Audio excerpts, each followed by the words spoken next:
Hello, Ram Ram. आप सभी भक्तों को मेरा प्यार भरा प्रणाम।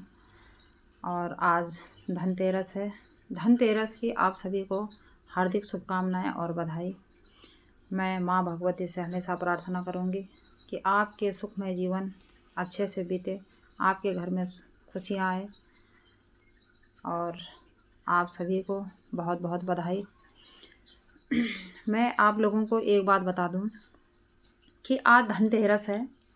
और पहले हम लोग नहीं जानते थे कि धनतेरस क्या होता है। हम लोग गांव में जब धनतेरस के दिन, जैसे कल छोटी दीपावली होती थी और पहले दिन हम लोग क्या होता है जिसको हम धनतेरस बोलते हैं, उस दिन हम लोग रात को बाड़ी, झंगोरा और भात बनाते थे। बाड़ी बोलते हैं, मंडवे के आटे से बनता है और उसके लड्डू के जैसे उसे बांटते थे और सुगंध में फूल वगैरह से उसे अच्छे से सजाकर, और 12 बजे तक सभी का उपवास रहता था। और 12 बजे हम बग्वाल देते थे, गायों को उसको खिलाते थे, सभी गांव वाले इकट्ठे होकर एक ही जगह पे। तो बहुत अच्छा लगता था यह त्यौहार मनाने में।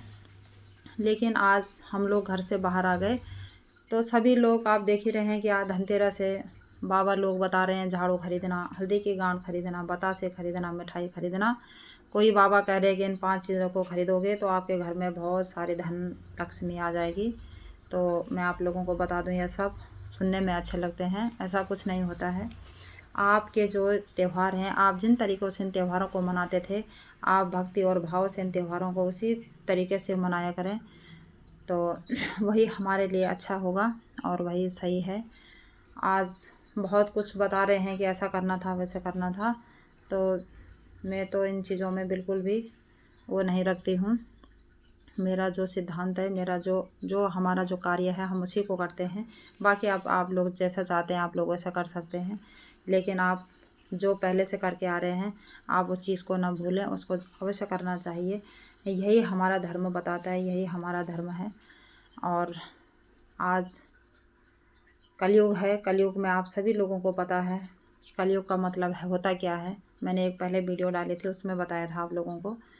और कलयुग में यही चलेगा कि आज वो बंदा ऐसे बोल रहा था, उसके पास ऐसा था, उसने ऐसा पहना हुआ था, मैंने भी यही लेना है। वो ऐसा कर रहा था, मैंने भी ऐसे करना है। ये कलयुग की रणनीति है। कलयुग में यह सभी चलेगा, ऐसा सब कुछ होगा। इस कलयुग में पूजा पाठ, नाम जप बहुत होंगे, लेकिन फिर भी इंसान परेशान रहेगा। ये कलयुग है। ये भगवान ने स्वयं कहा है कि कलयुग में आदमी दुख जरूर भोगेगा।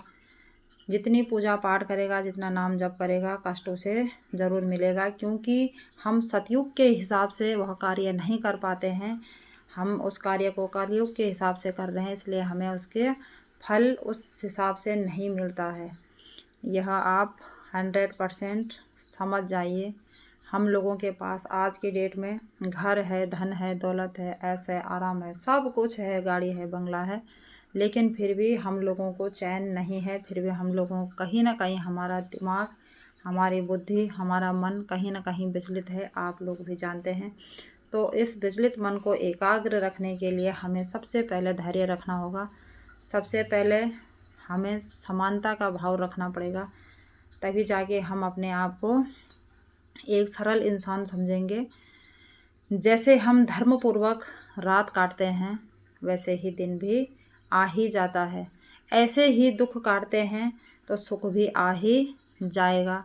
चिंता मत करो, प्रभु से रोने धोने की कोई आवश्यकता नहीं है। प्रभु से मांगो एक ही बात, क्या मांगो कि हे प्रभु, मैं आपका हूँ, मैं आपको कभी भूलूँ नहीं, किसी को मैं दुख ना हो मेरी वजह से। भगवान मुझे ऐसा ज्ञान दो जिससे किसी के दुख में मैं शामिल हो पाऊँ, किसी के दुख में मैं ताली ना बजाऊँ, किसी का मैं दुख का कारण ना बनूँ। ऐसी शक्ति आप मुझे देना प्रभु। हम सबको आप सुख प्रदान करना। हम नाम जप करेंगे, परोपकार करेंगे प्रभु, आप हमें शक्ति देना। बस यही मांगो, अपने दुख की निवृत्ति मत मांगो। हमारे दुख हमारे कर्मों के हिसाब से कट ही जाएंगे। अगर हमें दुख मिल रहा है तो हमारे कर्म हैं, वो उन कर्मों के हिसाब हमें यहाँ चुकाना ही पड़ता है। बाकी आप फालतू की टेंशन मत लीजिएगा। नाम जप करते रहें, भगवान का चिंतन करते रहें, उससे बड़ी कोई शक्ति नहीं है।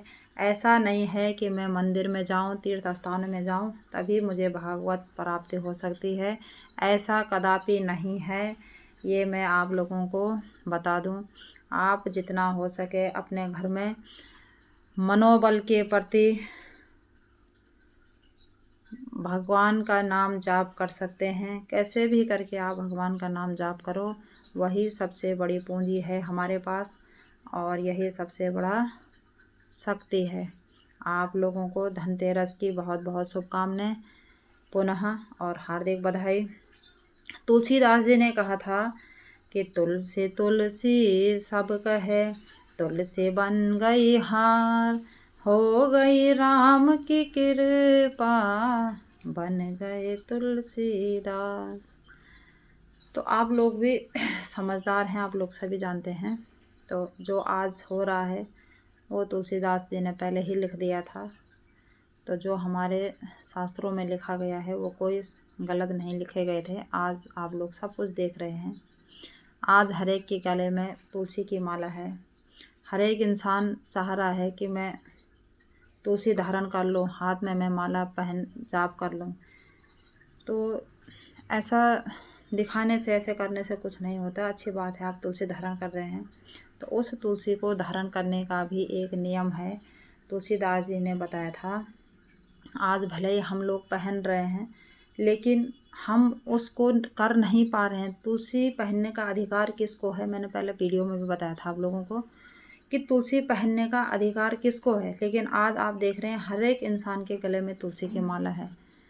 तो कोई बात नहीं, कोई गलत चीज़ नहीं है वो, लेकिन हम लोगों को वो चीज़ भी अपनानी चाहिए। जब हम इस चीज़ को धारण कर रहे हैं तो धीरे धीरे ही यह सब होएगा।